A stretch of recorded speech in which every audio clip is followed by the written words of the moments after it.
birthday. I love you. Amen. Standing before you, Angie. Oh, God, I am the man of God. I am walking home, said, "What is the young man of God?"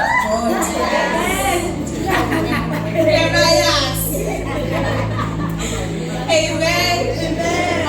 We will find our reading in the book of 1 Samuel, chapter 16, verse 11. 1 Samuel, chapter 16, verse 11. It reads as follows. Then Samuel asked, "Are these all the sons you have?" "They are still the youngest," Jesse replied, "but he's out in the fields watching the sheep and the goats." "Send for him." And 1 Samuel said, "We will not sit down to eat until he arrives." Thixo sithemba izwi lakho bawethu amandla onke. Izwi lakho linamandla Jehova. Speak the word of God. In the mighty name of Jesus Christ, amen. I tried to stick to the theme again, but God had other plans. We all know the story of David. And what captured me about the story of David is that he was the youngest. And since we are in the month of Eve, it's only fair that I touch on the story of David. So David was the youngest of his brothers. And had been taking care of his father's sheep and goats. In chapter 16, we are told, chapter 16, Samuel anoints David as king. This is a young person who is anointed as king. So what I like about the story of David is the fact that as he was young, God saw fit that he should be a king. On all his brothers, we are told in the previous verses that his brothers were handsome, tall, and all of that. On the outside, when you saw his brothers, like you would see a king. But God saw, the youngest person now, David, is the one who should be a king. So in chapter 17, I'd like to go to chapter 17. Samuel. 24.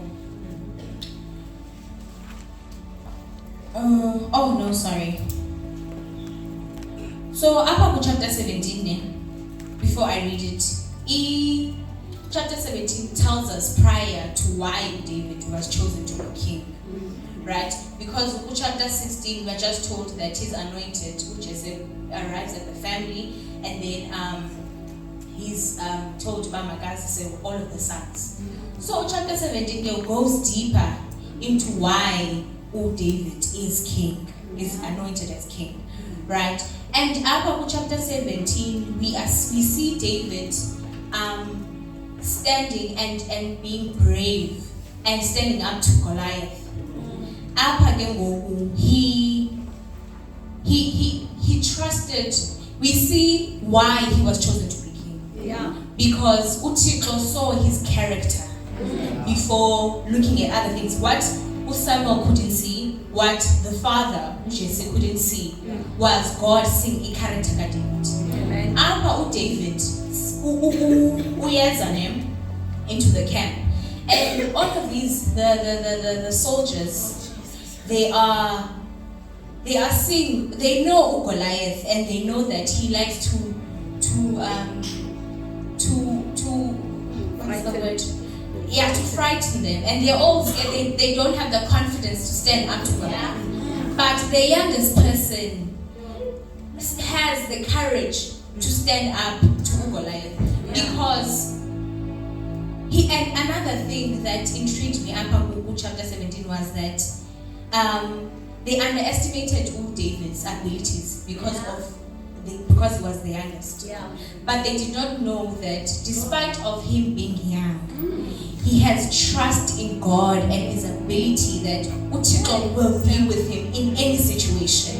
Because up 17, we see that David is telling them that God was with me when I defeated the bear. God was with me when I defeated the lion. Goliath, I'm not scared of him because Uthixo will be with me in that. Amen. We and then ke apa ku 16 uthi apa ku chapter 17 verse 25 uthi, have you seen the giant? The man asked. He comes out each day to defy Israel. The king has offered a huge ransom to anyone who kills him. He will give that man one of his daughters and a wife, and the man's entire family will be exempt from paying taxes. David asked the soldiers standing by, what will a man get for killing this Philistine and ending his defiance of Israel? Who is this pigeon Philistine anyway, that he's allowed to defy the armies of the living God? Who is this pigeon Philistine anyway, that he's allowed to defy the armies of the living God? David Pana is there for something else, but what captures his attention is this Philistine that Utenga has the authority to defy the living God. And so, even though, and I feel like David felt at that moment, or what am I going to do? But he had the confidence that you are not going to do what you usually do. And he made an impact. He made a change in that. And when everyone at that moment doubted him, he knew one thing. And that one thing was to trust God. In chapter 37, the Lord who rescued me from the claws of the lion and the bear will rescue me from this Philistine. Up in the article 45, David replied to the Philistine, you come to me with a sword, spear, and javelin, but I come to you in the name of the Lord of the heavens armies, the God of the armies of Israel, whom you have defied. Today, the Lord will conquer you, and I will kill you and cut off your head. And then I will give the dead bodies of your men to the birds and the wild animals, and the whole world will know that there is a God in Israel. You know, the story of David really inspires me in trusting God. And that when you see in a situation where you should be doubtful, always trust Uthixo that He will push you through. He will pull through for you. He will show you that you are capable beyond measure. Because not even anyone can, if it's so, his things, but no, have this, not, I don't need this. I trust God. And so when the world is giving us, no, Tata Nanga Manzi, Tata Nansi, no. We are going to trust God. We are not going to question Him. We are going to trust Him. No, we are scared of it, even though we have fear.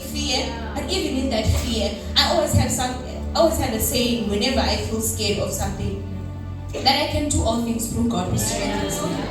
And I trust God. And God will not put me in a position that He knows I'm not capable of doing. And even if I'm not capable, I'm not capable.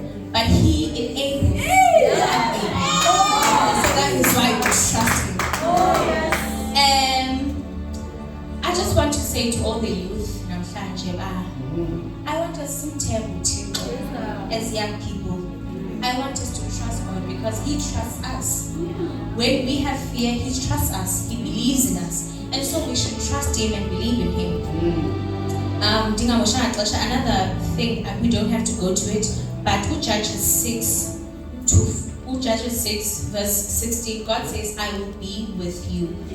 So in those moments of doubt, in those moments of questioning, I want us to know that God says, He will be with us. Because Judges 6, He speaks to Gideon. Gideon is doubting his abilities and all of that, questioning how could you choose me? My family is this and that. But uThixo assures him that he will be with him. And uThixo is not a man that he should lie. He's not a man that goes back on his word. God realizes we like, and he does what he says. Amen. Another story that blesses me is the story of Joseph. Once we know that Joseph was betrayed by his brothers and he was in jail, and God was with him even in that until Joseph's dream came to a reality. You know, God was faithful to Joseph. Ngobi mekos ka Joseph seemed as if for the rest of his life, but God was faithful. He pulled through at the end, and I just want to have this prayer in mind. But there's hidden treasures in trusting God, and so when we trust God and we are faithful to God, we are able to get those hidden treasures. They cannot be an impact without being faithful to God. Your faithfulness to God shall separate you from the rest, because the world offers a lot of things that will influence us in certain ways. But in those things, we should remain faithful in God, because Thixo wethembekile in all measures. And I want us, before I go down, to pray for faithfulness, to be faithful. And I want us to pray for having an encounter with God, so that we know God personally. I want us to pray as the youth to be used by God, because this is the time as young people to be used by God. We shall not be afraid. We shall take up space now. That we shall be what He said we shall be, and we shall not rest until His fulfillment comes to pass.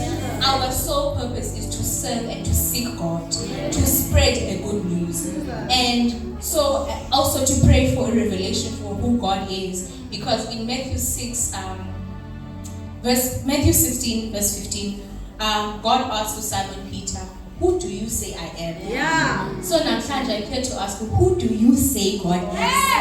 Who do you say? And I want us to pray that as the young people, God protects our dreams. I pray that God protects our dreams as He protected Joseph's dreams, and that it may come to accomplishment in the way that God has said it shall. And in the moments of doubt, to remember His promise that He shall always be with us, and we are never doing anything alone. And even at this moment, He's here, He's with us. We are not doing all of this by ourselves. Amen.